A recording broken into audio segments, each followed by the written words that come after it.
Bhojpuri song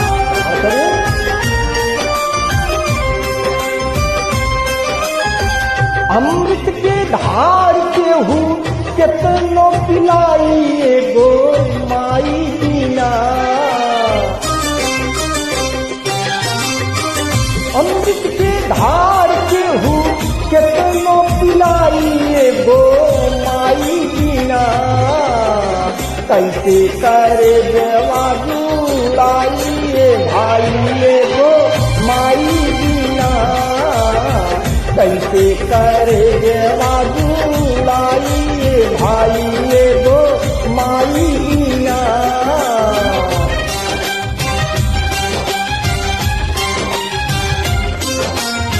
इस बड़ी दुनिया में माता से बड़ा कोई नहीं।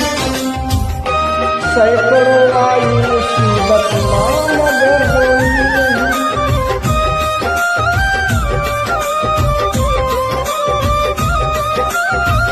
करे ये एहसान माई दुनिया देखा गई।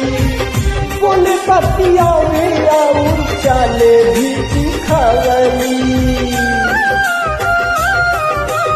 हो करे एहसान माई दुनिया देखा गई। बोले बतिया वे और चले भी दिखा गई। मिल जाए आना भाना मिले सुख पूरा। माई के दुलार बिना तब सुख अधूरा। अचरा ओढ़ाई के हो दुधवा पियाई एगो माई बिना। कैसे करे जवा जुड़ाई भाई एगो माई बिना। कैसे करे जवा जुड़ाई भाई एगो माई बिना।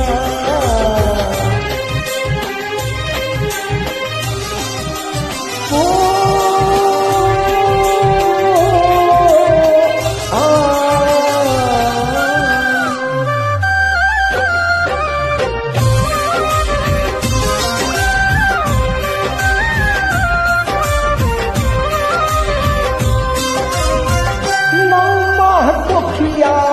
रखल दहेज के दिहलू जन्मवा माई तारा दुख तेज के।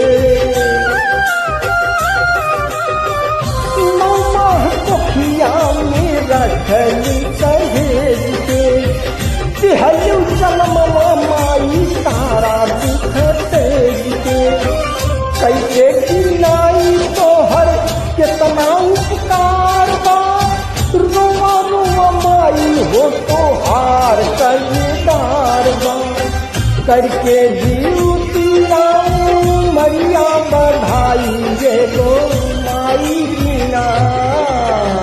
कैसे करे देवा जुड़ाई भाई एगो माई बिना।